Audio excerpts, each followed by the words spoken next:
Inspector ने झांगजी को offer दिया, राक्षस भाई क्या तुम अपने देश के लिए काम करना चाहोगे? झांगजी ने पोलाइटली मना कर दिया, अभी मेरा ऐसा कोई प्लान नहीं है। थोड़ा सोचने के बाद स्काईनेट इंस्पेक्टर ने अपना रियल वर्ल्ड का फोन नंबर लिखकर उसे दे दिया। राक्षसा भाई जब भी तुम्हारा मन करे मुझे कॉल कर लेना। झांगजी ने नंबर रख लिया और उसी वक्त थर्ड फ्लोर का पोर्टल भी खुल गया। लेकिन स्काईनेट इंस्पेक्टर ने झांगजी को टेलीपोर्ट होने से रोक दिया। राक्षसा भाई फ्यूचर में तुम चाहे जितने भी स्ट्रांग बन जाओ, उम्मीद करता हूं कि आप याद रखेंगे कि आपकी रगों में ग्रेट शिया का खून दौड़ रहा है। अपने देश और लोगों के खिलाफ कभी कुछ मत करना। झांगजे ने हाथ हिलाते हुए कहा। फिक्र मत करो, ग्रेट शिया में पैदा होने पर मुझे गर्व है। ये कहकर झांगजे डिमन प्रिजन के थर्ड फ्लोर के पोर्टल की तरफ बढ़ गया। यहाँ का अल्तर एक घने और पुराने जंगल के बीच में था और यहाँ प्लेयर्स की गिनती पहले से बहुत कम थी। डीमन प्रिजन गाइड में भी यहाँ के बारे में ज्यादा डिटेल्स नहीं थी। बस इतना लिखा था कि थर्ड फ्लोर पर गॉब्लिन्स की बहुत बड़ी आबादी है, जिनमें स्वॉर्ड शील्ड गॉब्लिन्स और स्टोन थ्रोइंग गॉब्लिन्स मेन है। लेकिन बीओएसएस के बारे में कोई जिक्र नहीं था। लगता है थर्ड फ्लोर से मॉन्स्टर्स सिर्फ जानवर या कीड़े मकोड़े नहीं, बल्कि इंसानों जैसी शक्ल वाले होने लगेंगे। टाइम चेक करने पर पता चला कि झांगजी को डेमन प्रिजन में आए हुए 8 घंटे हो चुके हैं। अब उसे वापस जाना चाहिए। रियल वर्ल्ड में वापस आकर उसने देखा कि घर में पूरी तरह अंधेरा था। झांगफिंग क्या तुम सो रही हो? लेकिन जब उसने अपनी बहन का कमरा खोला तो वो खाली था। ये लड़की बोलकर गई थी कि झांग पानपन के घर होमवर्क करने जा रही है, फिर अभी तक घर क्यों नहीं आई? झांगजे ने अपना फोन चेक किया और 15 मिस्ड कॉल्स देखकर उसके होश उड़ गए। कॉल बैक करने पर सच में कुछ बुरा हुआ था। झांगजे भैया, आखिर आपने फोन उठा लिया। आपकी बहन झांगफेंग युनदिंग डांस हॉल में मुसीबत में है, जल्दी आ जाइए। पैसे बचाने के चक्कर में झांगजे ने अपनी एजिलिटी फुल की और दौड़ते हुए सीधा क्लब के दरवाजे पर पहुंच गया। सिक्योरिटी गार्ड ने चिल्लाकर कहा, ओए लड़के, फटे पुराने कपड़ों में यहां आना मना है। झांगजे पहले ही गुस्से में उबल रहा था। मेरी छोटी बहन ने रेंट के पैसे चुकाने के लिए जो बिना बताए इस घटिया जगह पर काम करना शुरू कर दिया। तेरी तो मेरे रास्ते से हट। ये बोलते ही झांगजे ने अपनी डीमन प्रिजन वाली स्पीड और पावर यूज की और जोर से धक्का मारकर क्लब के अंदर घुस गया। मेरी बहन को हाथ लगाने की हिम्मत किसने की? मैं उसे जिंदा नहीं छोड़ूंगा। अंदर एक गंजा बुढ़ा चिल्ला रहा था, ए लड़की, मैंने कहा ना कि यंग मास्टर चैन के साथ एक ड्रिंक पी ले। तू मान क्यों नहीं रही? क्या तुझे पैसे कम लग रहे हैं? क्या ये 10,000 काफी नहीं है? एक ड्रिंक के लिए वो पैसे झांग फेंग के पैरों में फेंक दिए गए। यहाँ काम करने आई है और शरीफ बनने का नाटक कर रही है। जांग पानपन हिम्मत करके झांग फेंग के सामने आ गई। सर, मेरी दोस्त सच में शराब नहीं पी सकती। उसकी जगह मैं यंग मास्टर चैन के साथ ड्रिंक पी लूंगी। लेकिन उस बुढ़े ने तुरंत झांग पानपन को जोरदार थप्पड़ मारकर दूर गिरा दिया। फिर उसने झांग फेंग के चेहरे की तरफ उंगली उठाते हुए चिल्लाकर कहा, कान खोलकर सुन ले, अगर आज तूने यंग मास्टर चैन के साथ ड्रिंक नहीं पी तो तू इस दरवाजे से जिंदा बाहर नहीं जा पाएगी। तभी झांगजे गुस्से में आग बबूला होते हुए क्लब के अंदर आया और कुछ ही सेकंड्स में भीड़ को चीरते हुए उनके सामने खड़ा हो गया।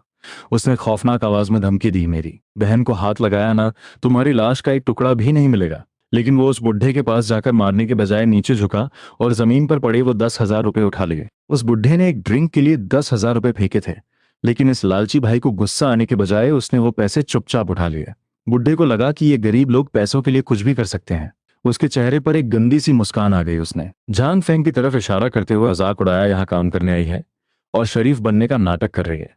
लेकिन अगले ही पल झांगजे ने वो कार्ड खींचकर बुढ़े के मुंह पर दे मारा। एक कार्ड से तू मेरी बहन को खरीदना चाहता है, सपने देखना बंद कर। जैसे ही वो कार्ड उस बुढ़े का चेहरा चीरने ही वाला था, एक काला साया बिजली की स्पीड से बुढ़े के सामने आया और उस कार्ड को अपने हाथ में पकड़ लिया। यंग मास्टर चैन का सपोर्ट मिलते ही बुढ़े में फिर से हिम्मत आ गई। सब लोग इस पर टूट पड़ो, इस लड़के की दोनों टांगे तोड़ दो। लेकिन तभी क्लब की मालकिन वहां आ गई। मैडम जियांग बहुत ही खूबसूरत थीं, लेकिन उनके तेवर उतने ही खतरनाक थे। मुझे लगा कौन चिल्ला रहा है, तो ये बॉस वू तियानचेंग है। मेरी खातिर आज की बात को यहीं खत्म कर दीजिए।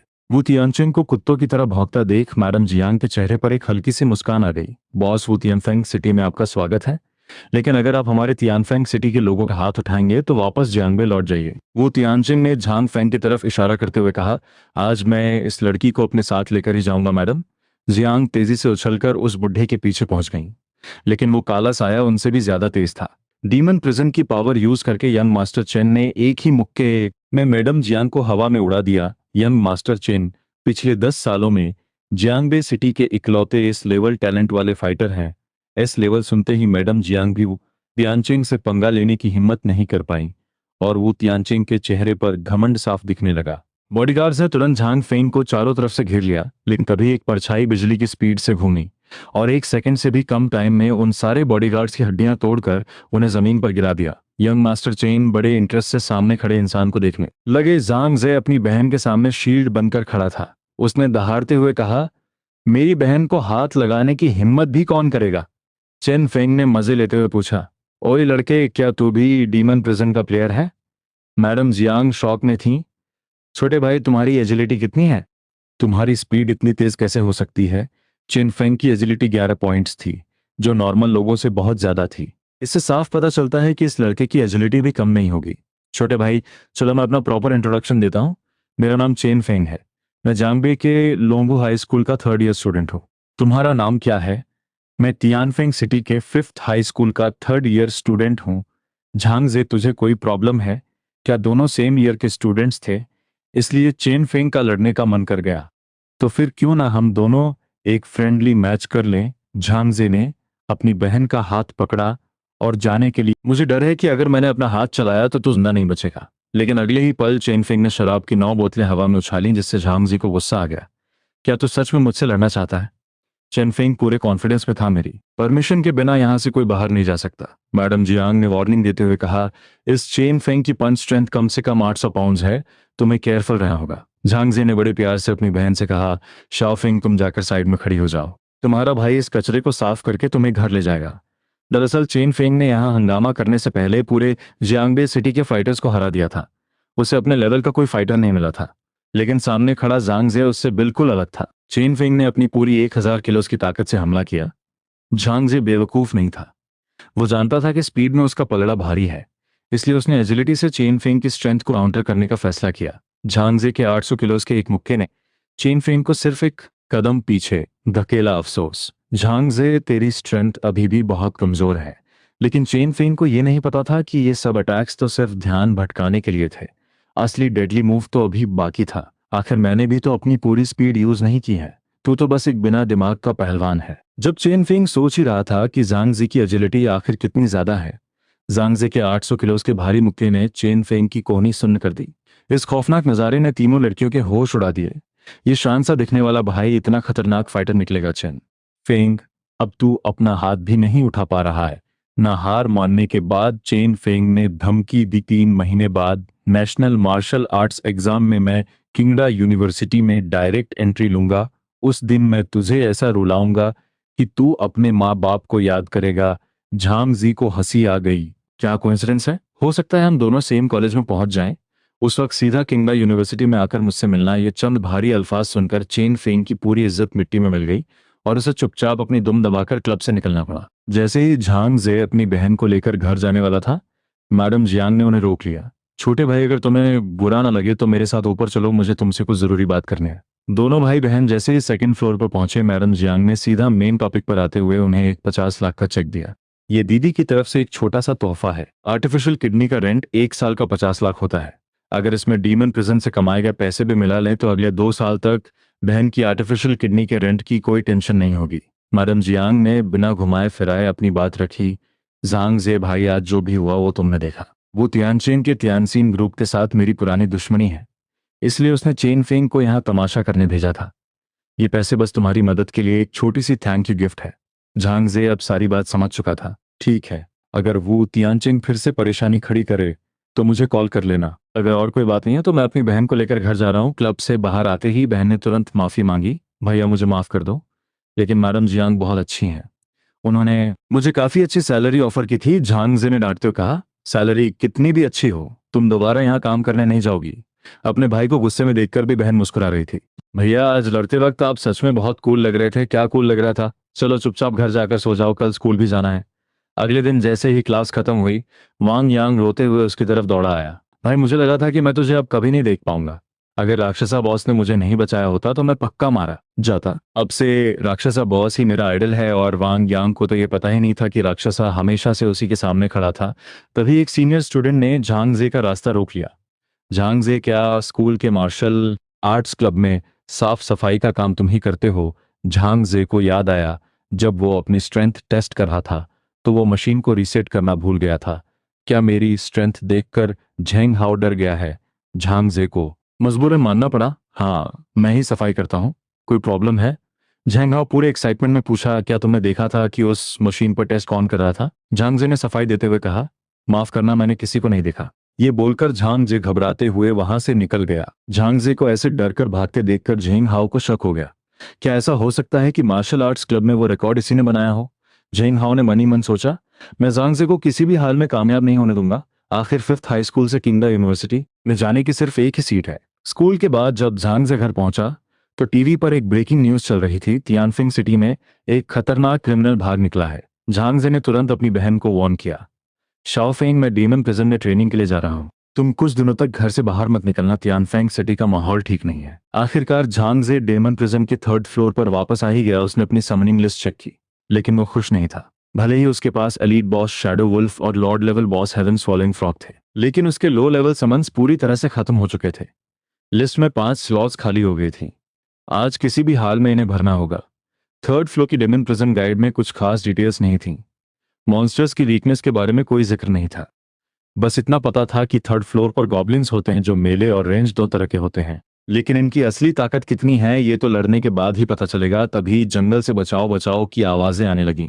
एक मेली और एक रेंज्ड गॉब्लिन ने 3 प्लेयर्स की टीम की हालत खराब कर रखी थी। सिर्फ मेली स्वॉर्ड शील्ड गॉब्लिन के एक नॉर्मल अटैक ने वॉरियर प्लेयर की शील्ड को एक ही झटके में चकनाचूर कर दिया था, और रेंज स्टोन थ्रोइंग गॉब्लिन की अटैक स्पीड और डैमेज दोनों बहुत हाई थे। 3 मेली प्लेयर्स की टीम एक स्वॉर्ड शील्ड गॉब्लिन से डरकर भाग रही थी, जो बॉसेस 1st और 2nd फ्लोर पर तहलका मचाते थे। उन्हें 3rd फ्लोर पर किसने सम कर लिया? हमारे हीरो के पास एसएसएस लेवल की समनिंग स्किल है। किसी भी मॉन्स्टर को मारकर वो उसका एक एक परफेक्ट क्लोन समन कर सकता है, और गॉब्लिन्स को अपना नया समन बनाने के लिए झांगजे ने अपने दोनों बॉसेस को मैदान में उतार दिया। लेकिन जैसे जैसे डीमन प्रिजन के फ्लोर्स बढ़ रहे थे, मॉन्स्टर्स की शक्ल इंसानों जैसी होने के साथ साथ उनका दिमाग भी तेज हो रहा था। झांगजे ने अनजाने में एक खौफनाक नजारा देख लिया। स्वॉर्ड शील्ड गॉब्लिन ने टैंक प्लेयर की शील्ड एक ही बार में तोड़ दी थी, और स्टोन थ्रोइंग गॉब्लिन की अटैक स्पीड और डैमेज बहुत खौफनाक था। इन दोनों के डेडली कॉम्बो ने 3 वॉरियर्स को दुम दबाकर भागने पर मजबूर कर दिया था। ये देखकर झांगजे को इन गॉब्लिन्स को पकड़ने की और भी ज्यादा एक्साइटमेंट हो गई। उसने हेवन स्वॉलोइंग फ्रॉग को मौका देखकर फायरबॉल अटैक करने का ऑर्डर दिया। फायरबॉल सीधा स्वॉर्ड शील्ड गॉब्लिन पर जाकर लगा। फिर झांगजे ने लावा टर्टल को रास्ता ब्लॉक करने के लिए समन किया, लेकिन स्वॉर्ड शील्ड गॉब्लिन इतना समझदार था कि उसने लावा टर्टल के अटैक को अपनी शील्ड से ब्लॉक कर लिया। क्या 3rd फ्लोर के मॉन्स्टर्स सच में इतने स्मार्ट हैं?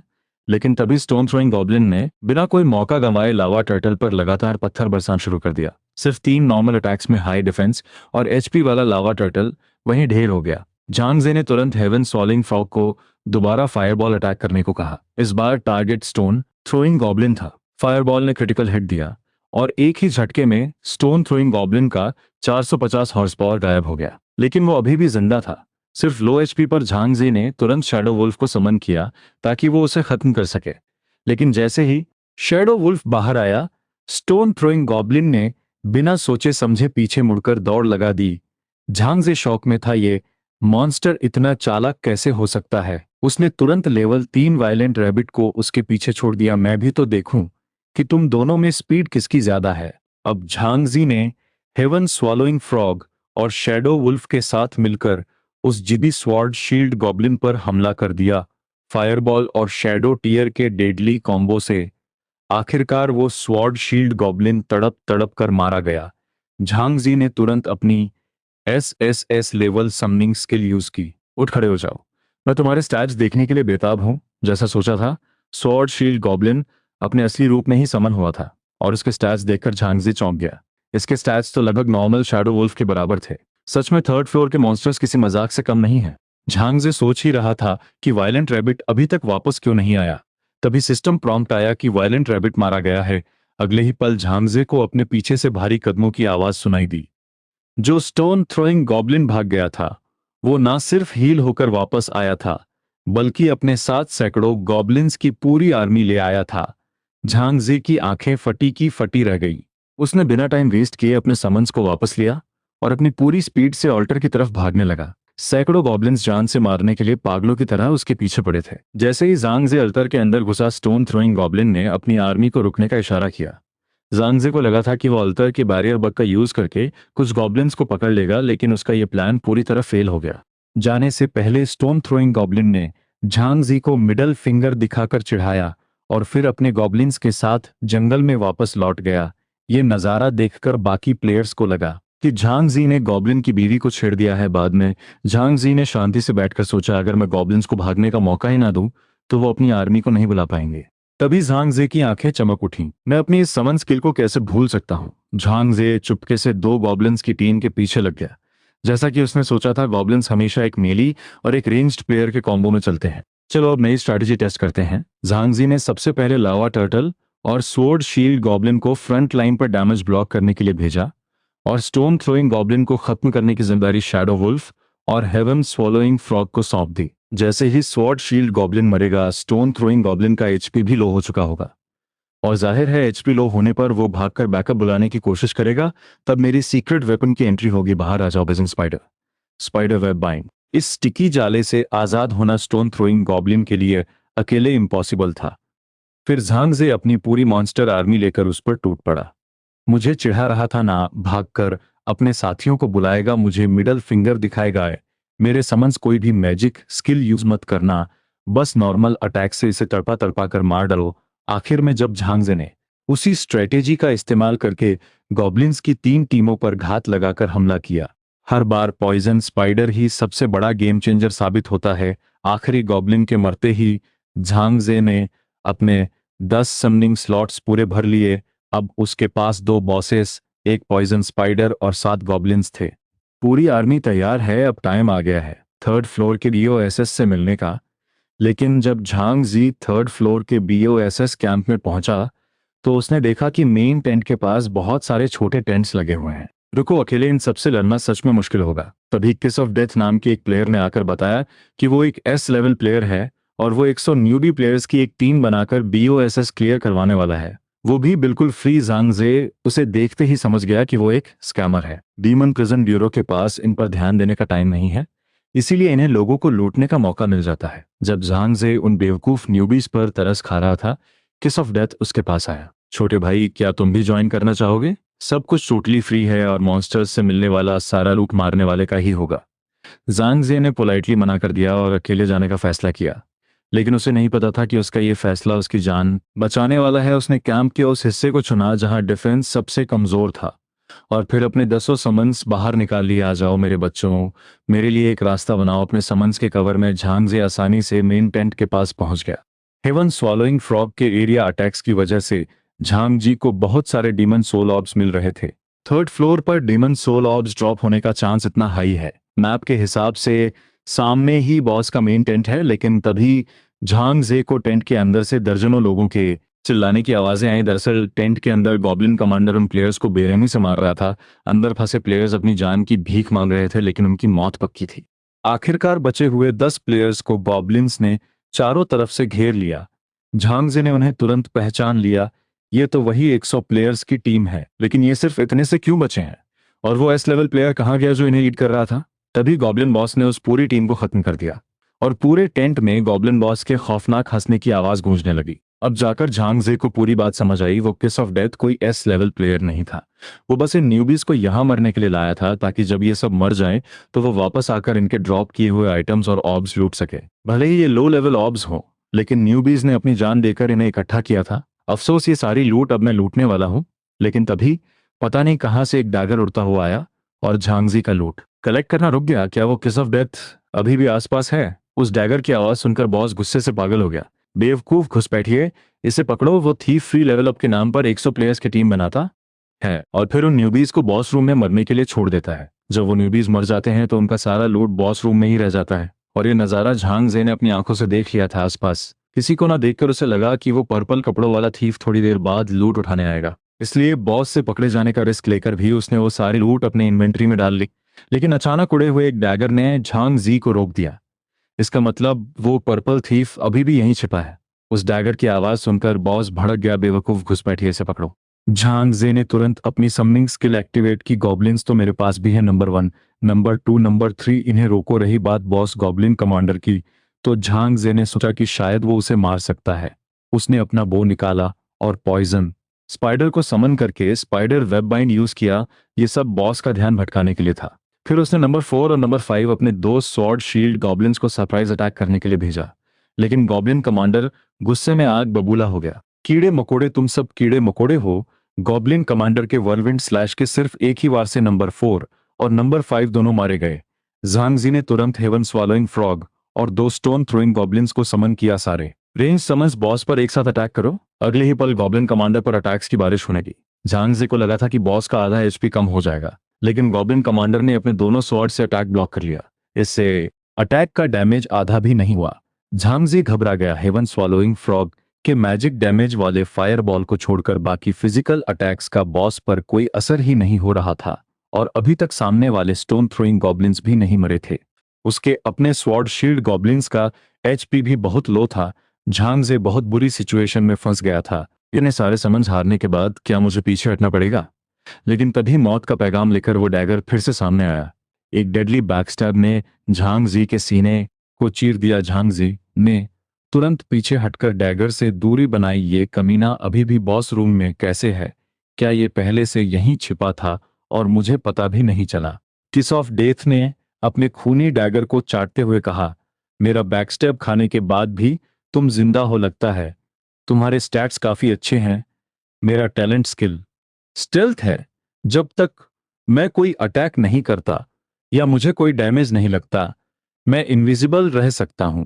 लेकिन तुम्हारे यहां आने से मैं वो डीमन सोल ऑर्ब्स नहीं उठा पाया। तो अब तुम अपनी जान से हाथ धो बैठो। झांगजे अब दोनों तरफ से घिर चुका था और बॉस ने उसके आखिरी मेली गॉब्लिन को भी मार दिया था।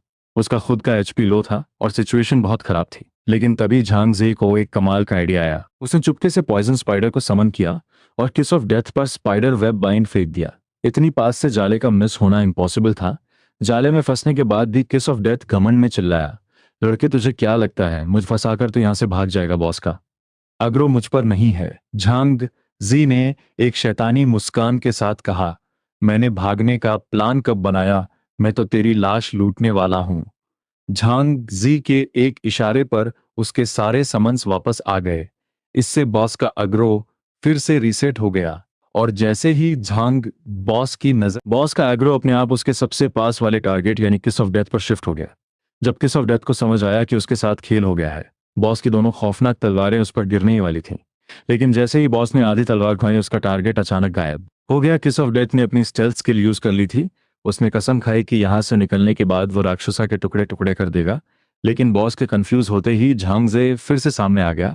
इनविजिबल किस ऑफ डेथ घबरा गया, ये लड़का वापस क्यों आ गया? झांगजे हंसते हुए बोला, मुझे पता था कि तू इनविजिबल हो जाएगा, तो मैंने सोचा कि मैं तेरी थोड़ी मदद कर दूं। झांगजे ने अपना बो खींचा और बॉस के पैरों के बीच एक तीर चला दिया। वो तीर सीधा किस ऑफ डेथ के सीने में लगा और उसकी इनविजिबल स्किल तुरंत टूट गई। किस ऑफ डेथ अभी भी शॉक में था कि उसकी पोजीशन कैसे पता चली। तभी गॉब्लिन कमांडर का शरीर गुस्से से कांपने लगा। ये घुसपैठिया बार बार सामने कैसे आ रहा है? बॉस ने अपनी पूरी ताकत से उस घुसपैठिए पर तलवारें चलाना शुरू कर दिया। लकली उसी वक्त स्पाइडर वेब बाइंड का असर खत्म हो गया। किस ऑफ डेथ को बस 5 सेकेंड्स और सर्वाइव करना था, फिर वो अपनी स्टेल्थ स्किल यूज कर सकता था। लेकिन उसकी किस्मत इतनी खराब थी कि पॉइजन स्पाइडर का दूसरा जाला आकर सीधा उस पर गिर गया। तेरी माँ की, मैं तुझे जिंदा नहीं छोड़ूंगा। झांगजे ने हंसते हुए कहा, मुझे तुझे देखने की कोई जरूरत ही नहीं है। मुझे बस अपना जाला देखना है, और तू ही तो न्यूबीज को बॉस के हाथों मरते हुए देखना पसंद करता है ना? मैंने बस वही किया जो तू उनके साथ करता है। अब तुझे बुरा क्यों लग रहा है? झांगजे के एक तीर ने किस ऑफ डेथ का सीना चीर दिया और उसकी स्टेल्थ स्किल हमेशा के लिए टूट गई। उसी पल बॉस की दोनों तलवारें किसी गिलोटीन की तरह किस ऑफ डेथ पर गिरीं और उसके पापों का हमेशा के लिए अंत कर दिया। मरने से पहले किस ऑफ डेथ ने बस इतना कहा, मैं मरने के बाद भी तुझे नहीं छोड़ूंगा। और आखिरकार गॉब्लिन कमांडर की तलवारों ने उसकी रूह को हमेशा के लिए मिटा दिया। डीमन प्रिजन में मरने का मतलब रियल वर्ल्ड में भी मर जाना है। जैसे उसके काम थे वैसा ही उसका अंजाम हुआ। उस पर तरस खाने का कोई फायदा नहीं। फिर जान जी ने अपनी समनिंग स्किल यूज की और बचे हुए सारे सम्स को बाहर निकाल लिया। अब बॉस को खत्म करने की नई स्ट्रेटेजी आजमाने का वक्त था। किस ऑफ डेथ के ड्रॉप्स में दर्जनों डीमन सोल ऑर्ब्स के साथ एक लेवल 1 के व्हाइट सिल्क ग्लव्स भी थे। इसे इक्विप करने पर 50 पॉइंट्स का डैमेज बफ मिलता है। झांगजे ने एक तीर चलाकर देखा, लेकिन 50 पॉइंट्स अटैक बढ़ने के बाद भी वो बॉस के भारी डिफेंस को नहीं तोड़ पा रहा था। यह सच में बहुत फ्रस्ट्रेटिंग था। तभी बॉस ने गुस्से में अपना व्हर्लविंड स्लैश स्किल एक्टिवेट कर दिया। इस खौफनाक तलवार के हमले ने एक बड़ा आओ ई फिजिकल क्रिटिकल हिट दिया, जिससे झांगजी के 2 स्वॉर्ड शील्ड गॉब्लिन्स वहीं ढेर हो गए। जैसे ही गॉब्लिन कमांडर का अटैक झांगजे पर गिरने ही वाला था पॉइजन स्पाइडर का जाला, ठीक उसी वक्त बॉस के पैरों में आकर लग गया। बॉस का अटैक मिस हो गया और पॉइजन स्पाइडर ने दूसरा जाला फेंककर गॉब्लिन कमांडर को 10 सेकंड्स के लिए रोक दिया और अगले इन 10 सेकंड्स में सारे रेंज समन्स ने बॉस पर अपना पूरा डैमेज उड़ेल दिया। गॉब्लिन कमांडर इतने सारे अटैक्स एक साथ नहीं झेल पा रहा था। झांगजी के चेहरे पर एक शैतानी मुस्कान आ गई। आखिरकार हेवन स्वॉलोइंग फ्रॉग के मैजिक फायर अटैक से गॉब्लिन कमांडर का एचपी बिल्कुल लो हो गया। अब सिर्फ 9 हॉर्स पावर बचा था, एक अटैक और बॉस खत्म। लेकिन उसी वक्त बॉस ने जाला तोड़ दिया, पर तब तक अटैक्स उसके सामने पहुंच चुके थे। फायरबॉल बॉस की आंखों के सामने बड़ा होता जा रहा था और उसके पास बचने का कोई रास्ता नहीं था। एक खौफनाक धमाके के साथ गॉब्लिन कमांडर का एचपी बार हमेशा के लिए खाली हो गया। इतनी सारी मुश्किलों के बाद आखिरकार झांगजी ने अपनी एस लेवल समनिंग स्किल के दम पर 3rd फ्लोर क्लियर कर लिया। अगले ही पल बॉस का सिंहासन टूटकर 2 हिस्सों में बंट गया। झांगजे को उम्मीद नहीं थी कि 4th फ्लोर का पोर्टल यहां होगा। बॉस को मारने पर उसे बहुत सारे डेमन सोल ऑब्स मिले, जैसा बॉस से एक्सपेक्टेड था, और साथ में high tier demon soul orbs भी मिले थे। झांगजे ने अपनी समनिंग स्किल एक्टिवेट की, मरने की एक्टिंग बंद कर और उठ खड़ा हो जैसा सोचा था। 3rd फ्लोर का बॉस गॉब्लिन कमांडर बिल्कुल अपने असली रूप में समन हुआ था, लेकिन इस बार वो झांगजे के सामने कोई नौटंकी नहीं कर सकता था। उसके शरीर का एक एक हिस्सा झांगजे को अपना मालिक मान चुका था। झांगजे ने गॉब्लिन कमांडर के सिर पर हाथ फेरा। आज से तू भी मेरा चेला है। अब झांगजी की समनिंग लिस्ट में 3 बॉसेस हो चुके थे। शैडो वुल्फ के स्टैट्स अभी सबसे कम थे, लेकिन आखिर वो भी एक एलीट बॉस है। लेवल अप होने के बाद वो शायद हेवन स्वॉलिंग फ्रॉग से भी ज्यादा स्ट्रांग हो जाए। अभी के लिए बाकी 5 स्लॉट्स को गॉब्लिन से भर लेता हूँ और फिर 4th फ्लोर की तरफ निकलता हूँ। वैसे मैं चाहूँ तो सारी स्लॉट्स को गॉब्लिन कमांडर से भर सकता हूँ, तब मैं लो लेवल फ्लोर्स पर कंप्लीटली इनविंसिबल हो जाऊंगा। लेकिन जैसे ही झांगजी 4th फ्लोर के पोर्टल में जाने वाला था, अचानक पीछे से 5 असैसिन्स आ गए। अपने वेपन्स नीचे डाल दो और सरेंडर कर दो। मैं फिर से कह रहा हूँ, हथियार डाल दो और सरेंडर करो। उन 5 असैसिन्स के सीने पर डीमन प्रिजन ब्यूरो का बैच लगा था। क्या इन्हें लगा है कि मैं किस ऑफ डेथ हूँ? बॉल्ड हेड असैसिन ने चिल्लाकर पूछा। तूने अपनी टीम के उन सारे प्लेयर्स को कहाँ छुपाया है? हमें रिपोर्ट मिली है कि कोई फ्री लेवल अप के नाम पर न्यूबीज को फंसा रहा है। पिछले 1 साल में तूने 3 बार ऐसा किया है और सैकड़ों लोगों की जान ली है। इस लड़के ने बॉस को मारने के बाद उसे दोबारा समन कर लिया, और ऐसे बॉस लेवल के समन्स झांगजी के पास 3 थे। उसका अल्टीमेट ड्रीम था सिर्फ बॉसेस से बनी एक इनविंसिबल मॉन्स्टर आर्मी खड़ी करना। अगर 4th फ्लोर के पोर्टल में जाने का टाइम लिमिट 1 घंटा नहीं होता, तो झांगजे 3rd फ्लोर पर ही रुककर अपने बाकी 6 स्लॉट्स भी गॉब्लिन कमांडर से भर लेता। खैर, फ्यूचर में कभी टाइम मिलेगा तो वापस आकर ये काम पूरा कर लूंगा। आखिर 4th फ्लोर मॉन्स्टर्स इससे भी ज्यादा स्ट्रांग होंगे। लेकिन जैसे ही झांगजी 4th फ्लोर के पोर्टल में एंटर करने वाला था, डीमन प्रिजन ब्यूरो के कुछ FBI एजेंट्स ने उसे रोक लिया। लड़के, सच सच बता, तूने उन 100 प्लेयर्स को कहाँ गायब कर दिया? झांग जे अपने दोनों हाथ ऊपर करके जांच में कोऑपरेट करने ही वाला था कि तभी उन FBI एजेंट्स में से एक ने गारंटी दी कि वो क्रिमिनल नहीं है। राक्षस भाई, क्या कोइंसिडेंस है, हम फिर से मिल गए। ये कोई और नहीं बल्कि स्काईनेट इंस्पेक्टर था। मनी मेकिंग सुपरमैन वाले इंसिडेंट के बाद उसे प्रमोशन देकर चीफ बना दिया गया था। ये सब राक्षस भाई की मेहरबानी है। स्काईनेट इंस्पेक्टर ने अपनी टीम को एक्सप्लेन किया। सबसे पहली बात, क्रिमिनल की आईडी किस ऑफ डेथ है और मैं इस भाई को अच्छे से जानता हूं, इनकी आईडी राक्षस है। फिर झांगजे ने उन्हें बॉस रूम का पूरा किस्सा सुनाया। सब लोग शॉक में थे। इस किस ऑफ डेथ की टैलेंट स्किल स्टेल्थ थी, तभी ये इतना निडर होकर घूम रहा था और फ्री लेवल अप के नाम पर न्यूबीज को फंसा रहा था। पिछले 1 साल में उसने 3 बार ऐसा किया था और सैकड़ों लोगों की जान ली थी। ये बहुत बड़ा जुर्म है, हमें उसे हर हाल में पकड़ना होगा। लेकिन झांगजे ने कहा, तुम लोग अब उसे कभी नहीं पकड़ पाओगे, क्योंकि मैंने उसे हमेशा के लिए खत्म कर दिया है। ये सुनकर पूरी FBI टीम शॉक में आ गई। वो सालों से डीमन प्रिजन में रहने वाला एक S लेवल प्लेयर था। उसका टाइटल स्किल्ड असैसिन था। झांगजी ने तुरंत अपनी किल लिस्ट ओपन की और उसमें किस ऑफ डेथ का नाम साफ साफ चमक रहा था। किल लिस्ट कभी झूठ नहीं बोलती, और आज के बाद राक्षस का नाम डीमन प्रिजन ब्यूरो में आग की तरह फैलेगा। झांगजे मुस्कुराते हुए बोला, अरे कोई बड़ी बात नहीं थी, ठीक है, अब मैं 4th फ्लोर जा रहा हूँ, पोर्टल बंद होने वाला है। ये सुनकर स्काईनेट इंस्पेक्टर का चेहरा सीरियस हो गया। राक्षस भाई, एक और बात है जो आपको पता होनी चाहिए। किस ऑफ डेथ डीमन प्रिजन की एक डार्क ऑर्गेनाइजेशन का मेंबर था। उस ऑर्गेनाइजेशन का नाम डॉनिंग है, पर असल में वो बहुत खतरनाक लोग हैं। हमारा ब्यूरो आज तक उनके खिलाफ कुछ खास नहीं कर पाया है, और तुमने उनके एक मेंबर को मार दिया है। वो तुम पर नजर जरूर रखेंगे अपनी सेफ्टी के लिए। तुम हमारे डीमन प्रिजन ब्यूरो को ज्वाइन कर लो। झांगजे ने पोर्टल की तरफ बढ़ते हुए आराम से मना कर दिया। ब्यूरो ज्वाइन करने का मेरा कोई प्लान नहीं है। मैं उस टॉनिंग ऑर्गेनाइजेशन का ध्यान रखूंगा। स्काईनेट इंस्पेक्टर ने, इस लड़के ने मुझे 2 बार रिजेक्ट कर दिया, शाबाश। एक दिन मैं तुम्हें डीमन प्रिजन ब्यूरो ज्वाइन करवा कर ही मानूंगा। लेकिन जब झांगजी डीमन प्रिजन के 4th फ्लोर पर पहुंचा तो अल्टर में सैकड़ों प्लेयर्स की भीड़ लगी थी। ये नज़ारा बहुत अजीब था। एक प्लेयर चिल्लाकर कह रहा था, ब्यूरो ने अल्टर को बंद क्यों कर दिया? मैंने अभी तक मॉन्स्टर्स नहीं मारे हैं। अगर बॉस ने मेरी सैलरी काटी तो क्या तुम लोग पैसे दोगे? झांगजी भी परेशान हो गया। फिर से डीमन प्रिजन ब्यूरो बाहर खड़े गार्ड्स ने फिर से वार्निंग दी, हम कह रहे हैं ना कि 4th फ्लोर पर डेथ प्रिजन स्पॉन हुआ है। अगर तुम बाहर गए तो तुम्हें पता भी नहीं चलेगा कि तुम कब मर गए। पास खड़े प्लेयर्स ने पूछा। और हमें बस इतना पता है कि ये किसी भी फ्लोर पर कभी भी स्पॉन हो सकता है। हालांकि ये डेथ प्रिजन 4th फ्लोर में अपीयर हुआ है, लेकिन इसकी डिफिकल्टी 10th फ्लोर से भी ज्यादा है। इसीलिए हम सबको 4th फ्लोर में एंटर करने से रोक रहे हैं। तभी ऑल्टर के अंदर एक अकड़ू प्लेयर पागल होकर गालियां बकने लगा। FBI ने बैरियर का एक छोटा सा एग्जिट खोल दिया। तुम्हें बाहर जाना है तो जाओ, लेकिन अपनी रिस्क पर। वो अकड़ू प्लेयर अपनी बेइज्जती बर्दाश्त नहीं कर पाया और हंसते हुए बैरियर से बाहर निकल गया। सालो, क्या तुमने मुझे कोई डरपोक समझ रखा है? मैं जा रहा हूं। 4th फ्लोर के सारे मॉन्स्टर्स अब मेरे हैं। हाँ हाँ हाँ। जैसे ही FBI पूछने वाली थी कि क्या कोई और भी बाहर जाना चाहता है, अगले ही पल पीछे से एक दिल दहला देने वाली चीख सुनाई दी। म्यूटेट हो गए, पीछे वाले मॉन्स्टर्स म्यूटेट हो गए हैं। वो अकड़ू प्लेयर घुटनों के बल जमीन पर गिरा हुआ था। उसकी हालत बहुत खराब थी और उसका दिमाग पूरी तरह पागल हो चुका था डर के मारे। उसकी पैंट गीली हो गई थी और उसमें से बदबू आ रही थी। FBI ने सबको सजेस्ट किया कि 3 दिन तक कोई भी 4th फ्लोर पर लॉगिन ना करे। जब डेथ प्रिजन पूरी तरह गायब हो जाए तभी यहां लेवल अप करने आना।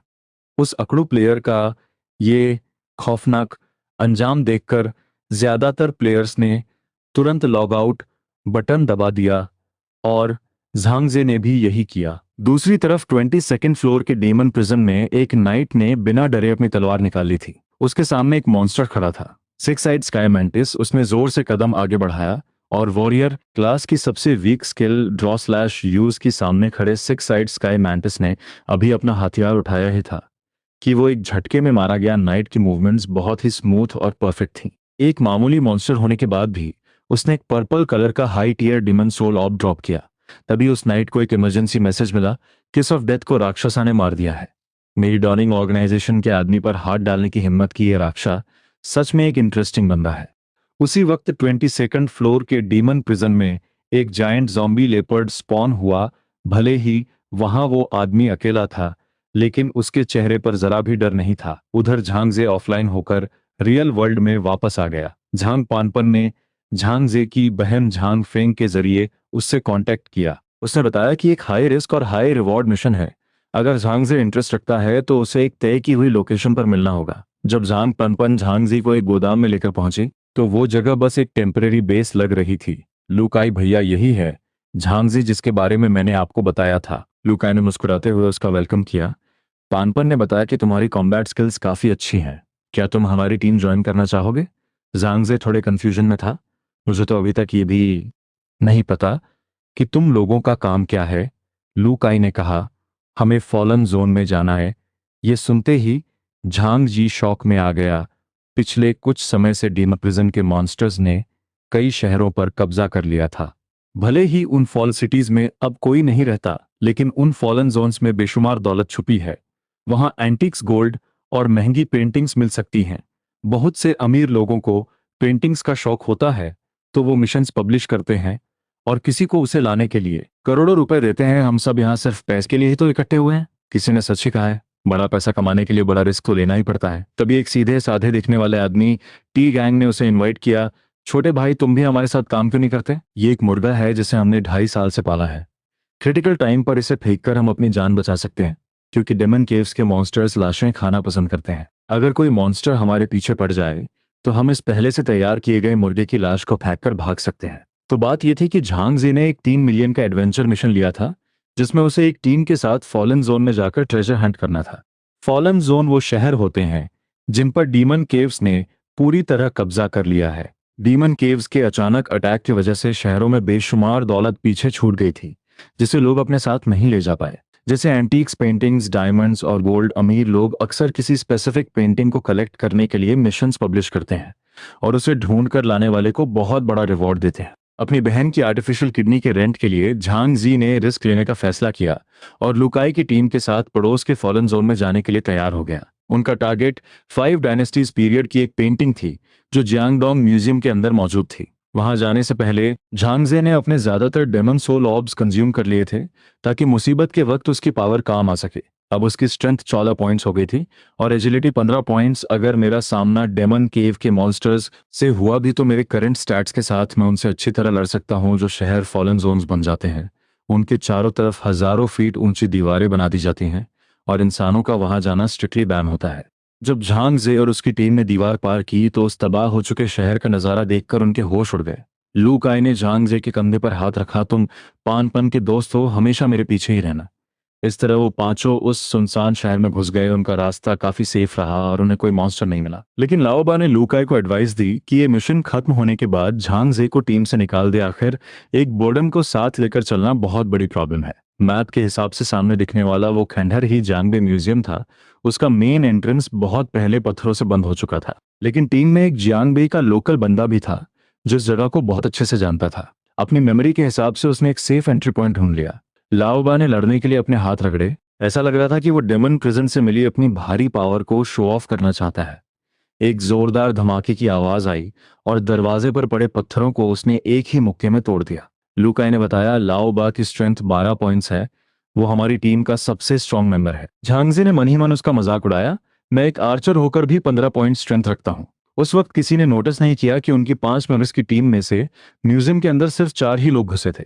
उन्हें लगा था कि मॉन्स्टर्स अंधेरे कोनों में छुपना पसंद करते हैं, लेकिन जब वो पेंटिंग एग्जीबिशन हॉल में पहुंचे तो वहां एक भी मॉन्स्टर नहीं था। स्प्रिंग रिवर बोटिंग पिक्चर शायद ये वाली नहीं है। तभी जांग जे ने पूछा, क्या वांग जिजुन को गिफ्ट की गई पेंटिंग यही वाली है? लुकाई ने अपना फोन निकालकर उसे मैच किया। हाँ बिल्कुल यही है। पूरे 3 मिलियन उनके सामने रखे हुए थे। उसे अपने बैग में रखने के बाद जैसे ही बाकी लोग कुछ और फेमस पेंटिंग्स उठाने वाले थे, झांग जे ने शॉक होकर देखा कि उनका टीम मेंबर टी गैंग अचानक गायब हो गया था। लुकाई ने तुरंत सबको म्यूजियम से बाहर निकलने का ऑर्डर दिया। ये जगह खतरे से भरी है, हमें जितना मिला है उसी में खुश रहना चाहिए।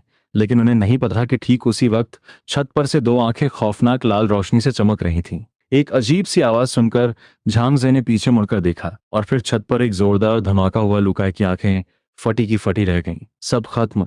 हमारा सामना सच में एक मॉन्स्टर से हो गया, और वो भी एक टियर 2 मॉन्स्टर, क्योंकि वहां मौजूद कोई भी इंसान टियर 1 लेवल का भी नहीं था। लाओबा सबसे पहले आगे बढ़ा, लेकिन एक ही झटके में उसके दोनों हाथ टूट गए। उसकी 12 पॉइंट्स की स्ट्रेंथ उस मॉन्स्टर के सामने अंडे जितनी नाजुक थी। वो मॉन्स्टर और भी खूंखार होता जा रहा था। अपने नुकीले दांत दिखाते हुए वो ऐसे दहाड़ रहा था जैसे मरने वाले इंसानों को मौत की सजा सुना रहा हो। झांगजी का दिमाग सुन्न हो गया। उसने जल्दी से अपने बैग से वो तैयार किया हुआ मरा मुर्गा निकाला और उसे पूरी ताकत से मॉन्स्टर की तरफ फेंक दिया, इस उम्मीद में कि शायद सबकी जान बच जाए। लेकिन इससे उस टियर 2 मॉन्स्टर का ध्यान बस कुछ पल के लिए ही भटका। उनके पास भागने का बिल्कुल टाइम नहीं था। तभी आहुआंग ने अपनी पिस्तौल निकाल ली और लाओबा ने ग्रेनेड की पिन खींच दी। वो दोनों अपनी जान कुर्बान करने के लिए तैयार थे। लुकाई, हमारे परिवारों का ख्याल रखना। लुकाई ने अपना चेहरा छुपा लिया और वो बहुत रिग्रेट कर रहा था, लेकिन उसकी पावर इतनी कमजोर थी कि उसके पास कोई ऑप्शन नहीं था। उसने झांग जी को पकड़ा और पूरी ताकत से भागने लगा। वो बस यही चाहता था कि ये लड़का भी उनके साथ ना मारा जाए। लेकिन जब वो म्यूजियम से बाहर निकले तो उनके सामने एक और भी भयानक नजारा था। टियर 2 मॉन्स्टर सिर्फ एक नहीं था, म्यूजियम के चारों तरफ पूरे 4 मॉन्स्टर्स थे। लुकाई ने तुरंत फैसला किया कि झांग जे पेंटिंग लेकर भाग जाएगा।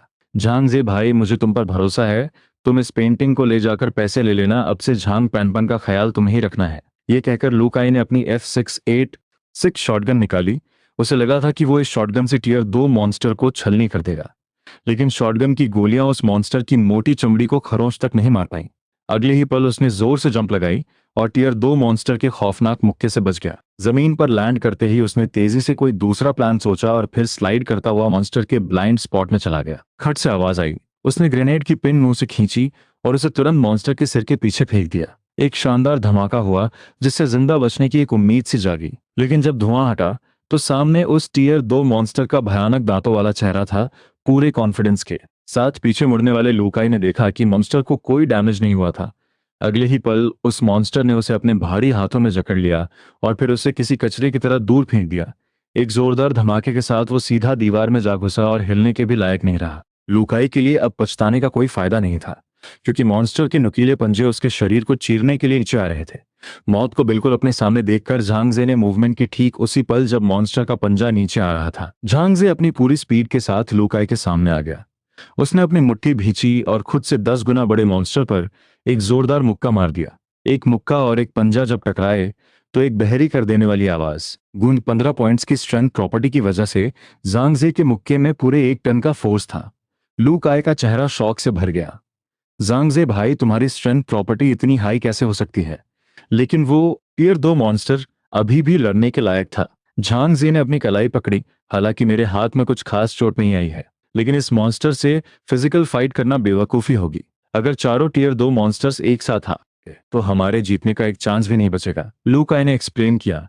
डरो मत, डीमन केव्स के मॉन्स्टर्स की एक खासियत होती है, वो कभी अपने साथी के शिकार में दखल नहीं देते जब तक कि वो खुद हार ना मान ले। लेकिन जैसे ही झांगजे ने अपनी स्पीड से उस मॉन्स्टर को थकाने का फैसला किया, किसी के पैर अचानक उसके शरीर पर पड़े। एक फीमेल सीक्रेट एजेंट जिसके हाथ पर गुलाब का टैटू था, अचानक वहां प्रकट हो गई। उस लड़की की गोरी स्किन पर एक हल्का सा पिंक ग्लो था। उसके टाइट कपड़े उसकी परफेक्ट फिगर को और भी खूबसूरत बना रहे थे। उसकी मूवमेंट इतनी तेज थी कि उसकी परछाई देखकर कोई भी उससे नजर नहीं हटा पाता, और उसका नाजुक सा शरीर 2 टन से भी ज्यादा की पावर जनरेट कर सकता था। उसकी गजब की मूवमेंट स्किल्स की वजह से वो बड़ी आसानी से मॉन्स्टर्स के अटैक्स डॉज कर रही थी। उस टियर 2 मॉन्स्टर का भारी शरीर उसकी लंबी और ताकतवर लातों के सामने कागज की तरह फट रहा था। उस लड़की ने झांग जी की तरफ चिल्लाकर कहा, ओए लड़के, अपने दोस्त को उठा और मेरे पीछे आ। झांगजे का चेहरा शर्म से लाल हो गया और उसके मुंह से एक शब्द भी नहीं निकला। उसी वक्त एक ऑफ रोड एसयूवी वहां आ गई। वो लड़की अकेले उन मॉन्स्टर्स को रोक रही थी ताकि झांगजे को गाड़ी में बैठने का टाइम मिल सके। आखिरी मॉन्स्टर को लात मारने के बाद वो लड़की वापस एसयूवी में कूद गई। जल्दी चलो, पूरी स्पीड में यहां से निकलो। एसयूवी अपनी टॉप स्पीड पर दौड़ रही थी और वो आखिरकार मॉन्स्टर्स की उस भीड़ से बाहर निकल गए। झांगजे ने गाड़ी की खिड़की से पीछे मुड़कर देखा। वो मॉन्स्टर्स अभी भी पागलों की तरह उनका पीछा कर रहे थे। ड्राइवर ने वार्निंग दी, बॉस, अगर हम इतने सारे मॉन्स्टर्स को दीवार तक ले गए और उन्होंने तियानफिंग सिटी पर हमला कर दिया तो बहुत बड़ी प्रॉब्लम हो जाएगी। लड़की कुछ देर सोचने लगी। ये बात तो वो भी समझती थी, लेकिन इन मॉन्स्टर्स का ध्यान कैसे भटकाया जाए। तभी उसकी नजर झांगजी पर पड़ी। मुझे एक आइडिया मिल गया। और लड़के, घूरना बंद कर, अगर जिंदा रहना है तो इधर आकर मेरी मदद कर। ये बोलकर उस सीक्रेट एजेंट ने एसयूवी का सनरूफ खोल दिया और एक मिस्टीरियस बैग निकाला। वो फ्रंट सीट पर घुटनों के बल बैठ गई और वो बैग झांगजी की तरफ फेंक दिया। इस पोजीशन में उस सीक्रेट एजेंट की खूबसूरत फिगर देखकर पीछे बैठे दोनों लोगों की आंखें फटी की फटी रह गईं। ओए लड़के, जल्दी आ और काम शुरू कर। क्या तुझे लगा मैं तुझे फ्री में बचाऊंगी फ्रंट सीट पर? घुटनों के बल बैठी उस खूबसूरत लड़की को देखकर झांगजी के दिमाग में अजीब अजीब ख्याल आने लगे थे। फिर उसने झांगजी की तरफ फ्लैशबैंग से भरा एक पूरा बोरा फेंक दिया और तुरंत गाड़ी का सनरूफ खोल दिया। उन दोनों ने मिलकर सारे फ्लैशबैंग्स पीछे आ रहे मॉन्स्टर्स पर फेंक दिए। उन धमाकों से निकली ब्लाइंडिंग लाइट ने आखिरकार उन्हें सेफ्टी का एहसास कराया। तो कहानी ये थी कि झांगजे 3 मिलियन कमाने के लिए एक टीम के साथ फॉलन जोन के म्यूजियम गया था। आखिर में उनके 2 टीममेट्स उन्हें बचाते हुए मारे गए और उनका एक सीधा साधा साथी टाई गैंग गायब हो गया था। शुक्र है कि क्रिटिकल मोमेंट पर उस सीक्रेट एजेंट ने उन्हें बचा लिया, वरना उन दोनों के जिंदा बचने की कोई उम्मीद नहीं थी। जब ड्राइवर ने झांग जी से पूछा कि वो इस खतरनाक फॉलन जोन में क्या करने आए थे, तो लू काय ने झांग जी की बात काटते हुए कहा, हमने कुछ नहीं किया, हम तो बस यहाँ कब्रों पर माथा टेकने आए थे। हमारी किस्मत खराब थी, जो हमें मॉन्स्टर्स मिल गए। सालों से फॉलन जोन में काम करने वाली वो सीक्रेट एजेंट जाहिर है इस बात पर यकीन नहीं कर रही थी, लेकिन उसने उन्हें टोका नहीं क्योंकि वो झांगजी से काफी इंप्रेस थी। लड़के, जब तुम मॉन्स्टर से लड़ रहे थे तो तुम्हारा रिएक्शन बहुत तेज था। मैं सच में तुम्हारी इज्जत करती हूँ, लेकिन झांगजे, मेरी बात कान खोल। अगली बार से फॉलन जोन में कुछ भी ढूंढने मत आना। अगर डेमन प्रिजन का कोई